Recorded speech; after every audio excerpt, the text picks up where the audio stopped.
Well, I hope you found that fascinating and informative as well. But now let's continue our journey. We're going to start at the crust and work our way down to the middle of the earth. And to begin with, I got another quick question for you. This one's not a trick question. Is the Earth's surface smooth or is it all the same level? Right? It's not smooth. It's right. It's very bumpy,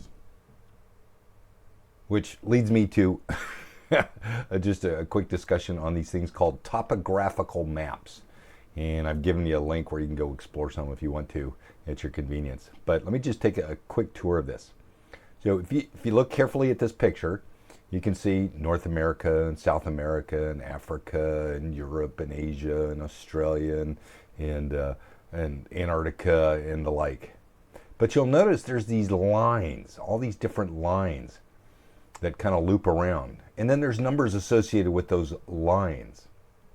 Okay? So for example, down here in South America, you see a 30 that's attached to kind of this ring here. Then if you notice inside, there's a 40. And then inside of that, there's a 50. And if you look really carefully in here, there's a 60.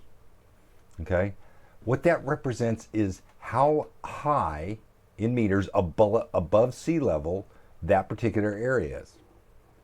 And so if you look at this, right, the elevation of South America starts around 30, goes up to 40, and then 45, and then 60 over here on this left edge. And if you know your geography, there's a mountain range that kind of runs down the left side of South America called the Andes Mountains, and they're much taller. So that's what and we see that with these elevation numbers getting bigger and bigger and bigger.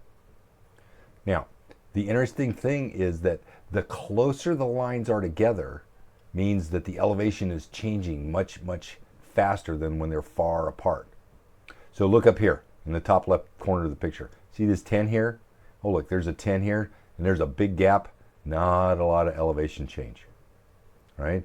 Come over here to this in the Asian continent. See this brown area that's got a 70 in it with lots of really tight circles. That's where the Himalaya mountains are. So we got lots of elevation change. Goes up and goes up high. But maybe some of you are fascinated with maps like I am. But so I thought I'd share that with you. But I got a question for you. Anybody know the highest point on the Earth? Well, if measuring above sea level, it's actually Mount Everest in Nepal. And in Nepalese, they pronounce it Sagarmatha. And I've had the opportunity to go to Nepal and spend some time with the Great School of Theology team that's there, both students and the folks that run the school there. And I had an opportunity to go visit. I didn't actually climb Everest, but I got to go visit it by airplane. Yeah. And then where's the lowest point on the Earth? Yeah, you probably know. It's the Mariana Trench. It's about 36,000 feet deep. So with all that elevation difference, I got a question for you. If you could take the entire Earth, shrink it down to the size of a pool ball, which one would actually be smoother, the Earth or the pool ball? The Earth, actually. Anyway, so let's get back to the crust. So how thick is the crust, this top layer here? Okay, well, it varies, like most things, but it ranges from about 90 kilometers to, it can be as thick as 90 kilometers or as shallow as 20 kilometers. So for us in the United States here, it's 12 miles to about 55 miles thick. Okay, and it depends. And not sure if you're aware, but the main ingredient of the crust is this stuff called silica. The chemical formula is SiO2. And you may be thinking, wait a minute, I've heard of that. Yeah, if you've seen these little bags in different packages that help absorb water and stuff, you know, it's a desiccant. That's silica. That's what that stuff is. So basically, that's what makes up most of the crust of the Earth. It really does. Now, guess what? The crust has several layers to it, okay? But it's made up of really three things. We got soil, we got sediment, and we got rocks. So we're going to go explore all of those. So let's start with the sediment layer. Okay? And this picture on the right kind of looks like a big sandwich, right? Another word for sedimentary rocks is sandwich rocks, because there's lots of individual layers of there. And what's interesting is those layers were laid down very quickly as part of the Noah's flood. Now, what makes the layers different colors and different thicknesses depends on what's it made of, okay? How big are the pieces that go into the sediment, okay? And then, I'm going to show you a picture of the White Cliffs of Dover, which were actually once living things. They're the leftovers of once living things. All right. So sedimentary rock kind of depends on the size of the sediment. There's sandstone, shale, and siltstone. Some of you may have seen this picture. This is out in Arizona. This is sandstone. And I could sit here and just admire the incredible beauty of God's creation here. And if you're playing Minecraft, it's very useful for building things. Oh, is it? I have not played Minecraft. A lot of my students, and it's interesting you bring it up as a student, because I have 7th graders that I just finished with who talk about Minecraft, and I have some high school students, 11th and 12th graders, that talk about Minecraft. But I myself have never played Minecraft. So you want to shed some light on this for me, Joe? Well, not really. Just me and my family, when we're spending time together and we want to peel the kids off the video games, or we want the kids to be able to play video games, sorry, but we want to do it as a family, then we'll all play Minecraft together. So, because you can play as an entire family, and it's pretty cool because you can build things, and you can get pretty stinking creative. So, I enjoy it. Now, I've been told that there's a way to build, I think they're called module packs or something, where you can create characteristics and colors and different things that then you can then use in Minecraft. Have you done that? No, but my son literally went to Minecraft camp during, yeah, he really did. He went to Minecraft camp at the last summer, last summer, because he wasn't able to go to regular camp because of COVID. And he actually went and learned how to program Minecraft to do different things. And he was experimenting with module stuff as well. So I don't know. I think Minecraft is an excellent game to bond over as a family. That's a video game. And then it's also very creative. You have to use your imagination. If you're a boring person, you'll be terrible at Minecraft. Okay. Professor, my thing with Minecraft, I gotta say this out loud. I have an addictive personality. I played it first time 8 hours, and then I dropped it. I can't touch this anymore because it's a sandbox. It's digital Legos. It's digital Legos, and each different block is associated with this type of stone and rock, and it's got its own properties and its own it just goes nuts. And you can dig all the way down to through the different layers of the earth and stuff. It's wonderful. It's beautiful. They've recreated entire cities from Minecraft. The entire Eloras from Lord of the Rings has been built in Minecraft. The Minas Tirith has been the entire Argonaut. They've built entire palaces and cities and Grand Canyon, whatever you can think of. They've built it in Minecraft as a collective. It's really, really good. Wow. But I can't touch it. Well, as Dirty Harry says, a man's got to know his limitations, right? I'm a heroin addict, so I can't do heroin. Not even a little bit. Okay. All right. Well, I think I'm going to have to go explore this then, just so I get a better understanding of what it is. It sounds, and your description of digital Legos is You know, you can probably see the Legos behind me. I have lots of Legos, and so yeah. Alrighty. Anyway, so that's sandstone. So is there shale in Minecraft? Not that I can think of actually. And it's funny Okay. because I feel terrible because I have wasted up to 14 hours in a single day with my family playing Minecraft on one of our do nothing games. And then I went back the next day and played some more. So Oh man. All right. I may have to send George over to take you out. I'm sorry. Is it George or Jorge? Which? How do you pronounce it? Oh no, we lost him. Either or, they both work. They're both fine. My wife calls me George.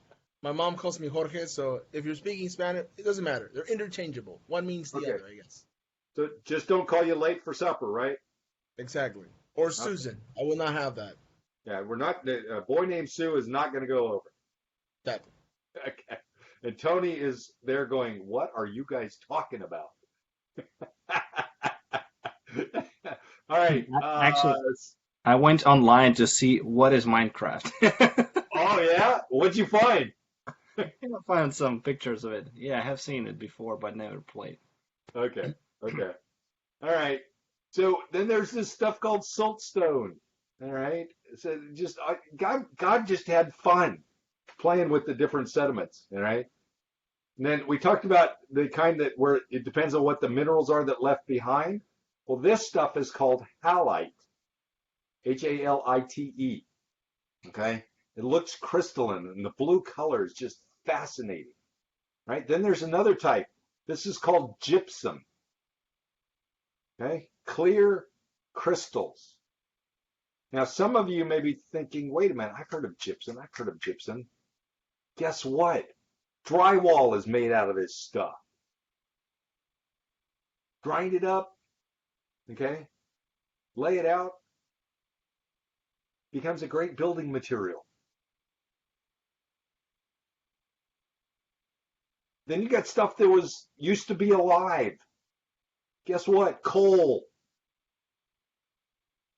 Pretty much like trees and stuff that used to be alive. Over lots of pressure and time makes coal. I mentioned the White Cliffs of Dover, right? This is chalk. Chalk is basically the leftovers of small dead creatures.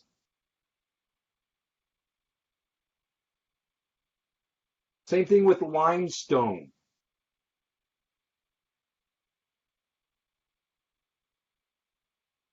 So sedimentary rock. Well, guess what? There's another kind of rock, and you guys know what it is. It's called igneous. Okay, igneous. The nickname there is fire rock. Igneous means born from fire. Okay. Usually we find these on the surface of the earth, but some of it is found underground. Think lava. Okay. Now, do you guys know there's three types of lava?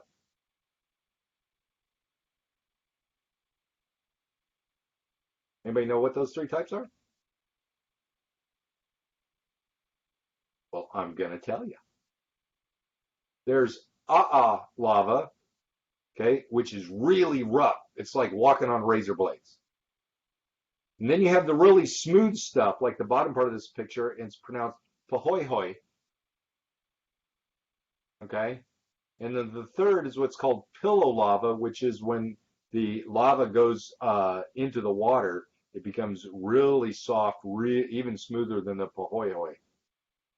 And just so you know, the names of these lavas come from Hawaiian. They're in the Hawaiian language, which the Hawaiian language has 12 letters and an apostrophe, so a lot of the letters get repeated. And so the really rough razor blade kind of lava is called a'a, because you pronounce both letters, a'a lava. Okay, and then the smooth is the pahoihoi. Now, I had the opportunity to go to Hawaii a few years ago, and when you see this picture, you'll understand it was a few years ago. And I actually got to see, I was walking across a lava bed, and there was both Aa and Pahoehoe lava, and I got to see, no kidding, that lava through an opening in the lava bed. Yes, that's me. Yes, my beard used to be red.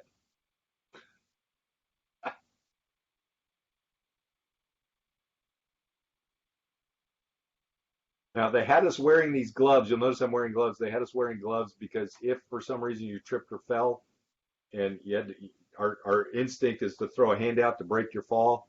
They, with the lava there, they didn't want you getting, cut up. So we actually wore the gloves for protection. All right. Well, guess what? There's other forms of that igneous rock.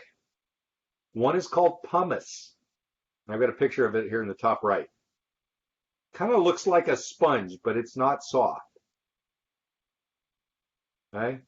And then you have this other stuff called obsidian, which is the black shiny stuff. Ah. In fact, I've got a piece of it here. That's obsidian, but that's igneous rock. Okay? Came out of the volcano.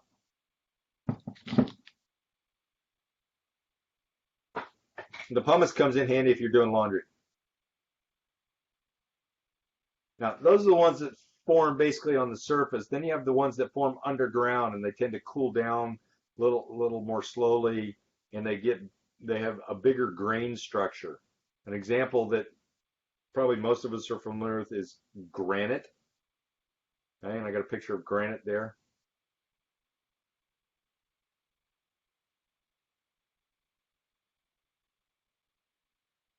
Now, what's interesting is sometimes you get air bubbles inside the volcanic rock, and they create these things called geodes. They kind of look like little eggs. But what's really interesting is if you cut them open, the picture in the lower left there shows you what's on the inside of some of these.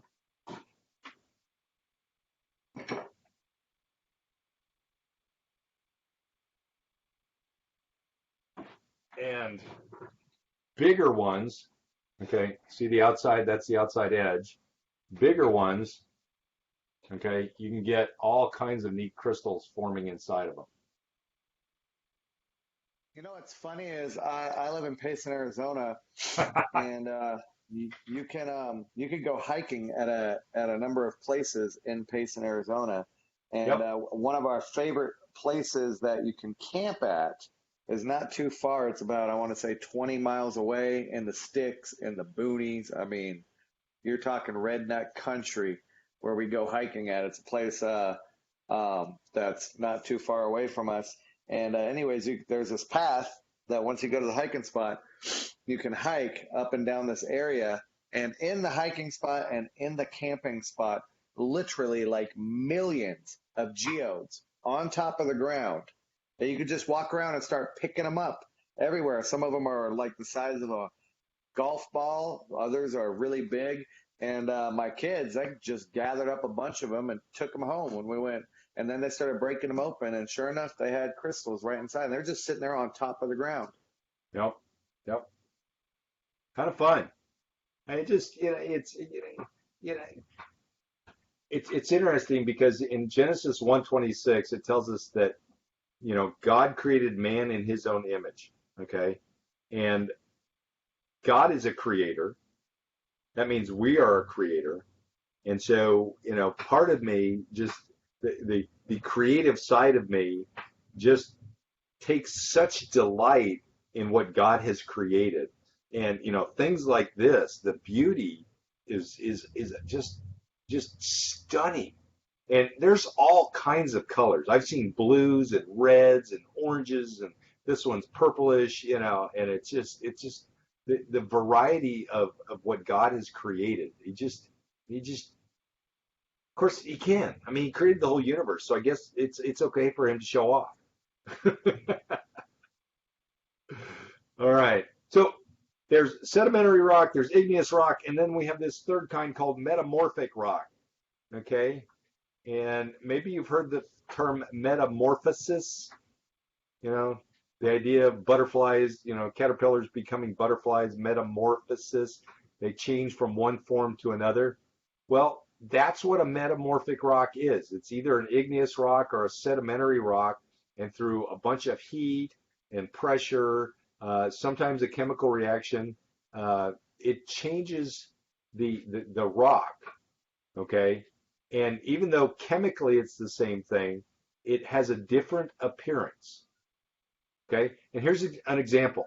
So the picture on the top is shale, which is a sedimentary rock. Now, with great pressure, it becomes Comes slate. great responsibility. Yeah, thank you. I knew you were going to. I almost said it myself, but I figured I'd pause and see if somebody else would. Thanks for picking that up and run with it, Joe. But the minerals in the rocks are the same. But as you can see, they look very different.